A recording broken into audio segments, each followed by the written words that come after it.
អ្នកទាំងអស់គ្នាមានដឹងឬអត់ថាអ្នកវិទ្យាសាស្ត្របានសង្ស័យកន្លែងមួយនេះថាកន្លែងនេះគឺជាស្នាមដែលសេសសល់ពីការប៉ះទង្គិចគ្នារវាងចក្រវាឡនិងចក្រវាឡកាលពីរាប់លានឆ្នាំមុនឯណោះហើយនេះគឺជាការសន្មតរបស់អ្នកវិទ្យាសាស្ត្រតែតើមានអ្វីកើតឡើងបើសិនបើចក្រវាឡពីរបុកចូលគ្នាសួស្តីអ្នកទាំងអស់គ្នាខ្ញុំឈ្មោះ David តោះទៅដឹងនឹងទាំងអស់គ្នា Melis Aurora គឺជា brand ទឹកអប់ high end ដែលខ្ញុំបានធ្វើឡើងហើយលក់ក្នុងតម្លៃសមរម្យបំផុតគឺមួយដបត្រឹមតែ$10តែប៉ុណ្ណោះបើអ្នកទាំងអស់គ្នាមិនទាន់ដឹងថារើសក្លិនមួយនេះអាចស័ក្តិសមទៅនឹងកលៈទេសៈអ្នកទាំងអស់គ្នាអាចឆាតមក Facebook page ឬក៏ Telegram បាននិងមានក្រុមការងារជួយណែនាំអ្នកទាំងអស់គ្នាទោះមិនទាន់ទិញក៏ដោយហើយអ្វីដែលកាន់តែពិសេសនោះគឺថាទិញមួយដបថែម tester 5 ml មួយតែបើទិញ2ដបថែម tester 2ហើយ free delivery ទៀតអញ្ចឹងកុំភ្លេចឆាតមកក្នុង page និង Telegram Melis Aurora ជាដំបូងអ្នកទាំងអស់គ្នាសាកសម័យទៅកាន់ scenario មួយដែលថាប្រសិនបើយើងងើយមើលទៅលើមេឃហើយស្រាប់តែឃើញអ្វីមួយហោះមកកាន់ជិតយើងកាន់តែជិតទៅគឺធំមហិមាខ្លាំងមែនទែនហើយអ្វីដែលសម្ដៅមកកាន់ផែនដីនោះគឺមិនមែនផ្កាយព្រះគ្រោះឬក៏ភពអ្វីនោះទេប៉ុន្តែវាគឺជាចក្រវាឡផ្សេងមួយទៀតទាំងមូលតែម្ដងគឺមកទាំងដុំតែម្ដងហើយប្រសិនបើវាប៉ះទង្គិចជាមួយនឹងចក្រវាឡរបស់យើងមែនអ្នកទាំងអស់គ្នាសាកសម័យមើលថានឹងមានអ្វីកើតឡើងហើយនេះមិនមែនជាព្រឹត្តិការណ៍ incursion នៅក្នុងរឿង Marvel នោះទេប៉ុន្តែជាពិភពលោកពិតជីវិតពិតតែម្ដងហើយងាកមកកាន់ជីវិតពិតរបស់យើងវិញខាងអ្នកវិទ្យាសាស្ត្របានរកឃើញស្នាមចម្លែកមួយគឺស្នាមរបួសដ៏ចម្លែកនៅក្នុងលំហអាកាសដែលហៅថា cold spot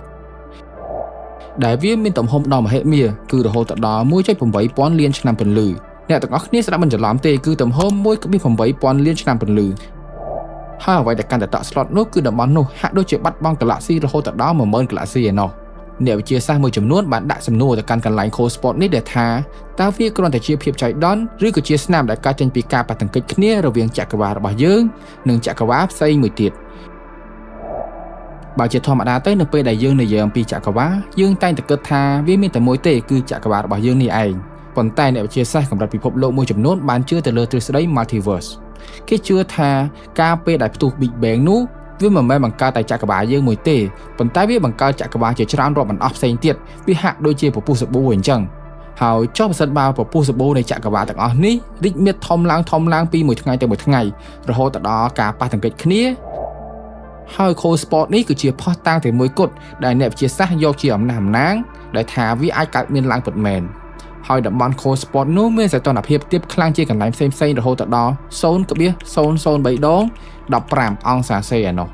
បើយើងស្ដាប់ទៅគឺវាតិចតួចខ្លាំងមែនតើក៏ប៉ុន្តែសម្រាប់សីតុណ្ហភាពនៅក្នុងលំហអាកាសវិញគឺស្ទើរតែស្មើគ្នាទាំងអស់បែរជាកន្លែង cold spot នេះមានសីតុណ្ហភាពខុសប្លែកពីគេទៅវិញហើយវាគឺជាកន្លែងប្លែកជាងគេនៅក្នុង universe របស់យើងដែលមនុស្សយើងបានរកឃើញ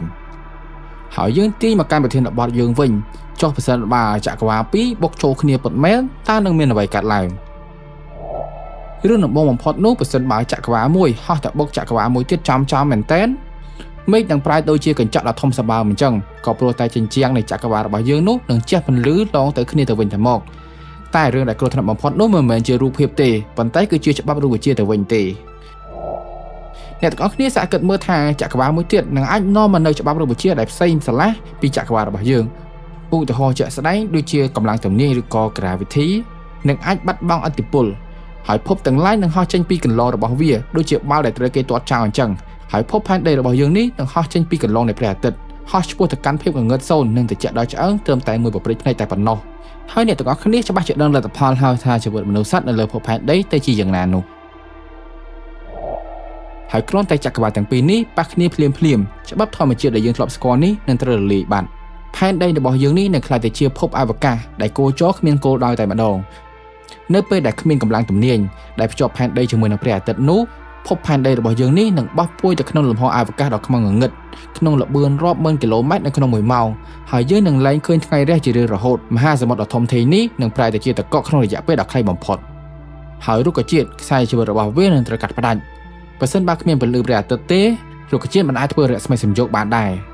រុក្ខជាតិគ្រប់ប្រភេទចាប់តាំងពីស្មៅរហូតដល់ដើមឈើធំនឹងចាប់ផ្ដើមសពោះនិងងាប់ស្ដោកតែម្ដងហើយវិបត្តិអុកស៊ីហ្សែននឹងត្រូវជួបប្រទះផងដែរនេះគឺជាចំណុចស្លាប់រស់តែម្ដងនៅពេលដែលរុក្ខជាតិងាប់អស់វានឹងឈប់បញ្ចេញអុកស៊ីហ្សែនមកកាន់យើងដល់ដង្ហើមទៀតហើយបរិយាកាសរបស់យើងនេះនឹងពោពេញទៅដោយឧស្ម័នពុល ហើយខ្សែសង្វាក់អាហារទាំងមូលនឹងត្រូវដួលរលំដូចជាក្រដាសត្រូវទឹកអញ្ចឹងហើយសត្វនានានឹងងាយងាប់មុនគេហើយបន្ទាប់មកគឺមនុស្សជាតិរបស់យើងនេះហើយវានឹងក្លាយទៅជាការលុបបំបាត់ចោលនៅលក្ខខណ្ឌដែលអនុញ្ញាតឲ្យមានជីវិតមិនមែនតែក្នុងភពផែនដីយើងទេប៉ុន្តែគឺមួយចក្រវាឡតែម្ដងមិនថាឡើយមនុស្សជាតិសូម្បីតែអេលៀនក៏គ្មានឱកាសក្នុងការមានជីវិតផងដែរក៏ប៉ុន្តែតើការប៉ះទង្គិចគ្នារវាងចក្រវាឡយើងទៅកាន់ចក្រវាឡមួយទៀតនោះវាអាចមានឱកាសក្នុងការប៉ះទង្គិចដែរឬទេចម្លើយនោះគឺថាអ្នកវិទ្យាសាស្ត្រភាគច្រើនបានជឿថាប្រសិនបើការប៉ះទង្គិចគ្នានេះបានកើតឡើងពិតមែនដោយដែលយើងបានជឿជាក់ទៅលើ cold spot អញ្ចឹងប៉ុន្តែវាបានកើតឡើងតាំងពី 38,000 ឆ្នាំមុនបន្ទាប់ពី Big Bang មកម្លេះហើយចក្រវាឡក្នុងពេលបច្ចុប្បន្ននេះកំពុងតែរីកមាឌដាច់ឆ្ងាយពីគ្នារួចទៅហើយដូច្នេះឱកាសក្នុងការបុកគ្នាម្ដងទៀតនោះគឺស្ទើរតែគ្មានទៅហើយដូច្នេះហើយតើ cold spot នោះគឺជាស្នាមរបួសដែលសេសសល់ពីការបុកគ្នារវាងចក្រវាឡពិតមែនដែរឬទេអ្នកវិទ្យាសាស្ត្រមួយចំនួនក៏បានដេញដោលថា cold spot នេះអាចគ្រាន់តែជាកន្លែងដែលទទេស្អាតឬក៏ Eridanus supervoid ដែលជាកន្លែងដែលមានដង់សីតេទាបខ្លាំងតែប៉ុណ្ណោះមិនមែនជាកន្លែងបុកគ្នារវាងចក្រវាឡនិងចក្រវាឡនោះទេក៏ប៉ុន្តែសម្រាប់អ្នកទាំងអស់គ្នាវិញយល់ថាយ៉ាងណាដែរតែអ្នកទាំងអស់គ្នាយល់ថាតើវាគឺជាស្នាមរបួសដែលបន្សល់អំពីការប៉ះទង្គិចគ្នារវាងចក្រវាឡនិងចក្រវាឡឬគ្រាន់តែជាភាពចៃដន្យតែប៉ុណ្ណោះបើសរុបមកវិញចក្រវាឡរបស់យើងនេះនៅមានអាថ៌កំបាំងជាច្រើនដែលយើងមិនទាន់យល់cold spot នេះអាចគ្រាន់តែជាផុសតាំងមួយនៃចក្រវាឡស្របគ្នាឬក៏គ្រាន់តែជាបាតុភូតធម្មជាតិដែលយើងមិនទាន់យល់ប៉ុន្តែអ្វីដែលច្បាស់នោះគឺថាផែនដីរបស់យើងគឺនៅមានសុវត្ថិភាពនៅឡើយនោះទេក៏ប៉ុន្តែតើអ្នកទាំងអស់គ្នាជឿដែរឬទេដែលថាមានមនុស្សម្នាក់ទៀតដូចអ្នកទាំងអស់គ្នាហើយរស់នៅក្នុងចក្រវាឡមួយទៀតកុំភ្លេចខមមិនប្រាប់ខ្ញុំនៅខាងក្រោមផងដូច្នេះវីដេអូថ្ងៃនេះមានតែប៉ុណ្្នឹងទេសូមអរគុណគ្រប់គ្នាសម្រាប់ការទស្សនាវីដេអូនេះបើអ្នកទាំងអស់គ្នាពេញចិត្តសូមកុំភ្លេចចុច like និង subscribe អ្នកទាំងអស់គ្នាក៏អាចចូលមើលវីដេអូផ្សេងៗរបស់ខ្ញុំបានផងដែរសូមអរគុណ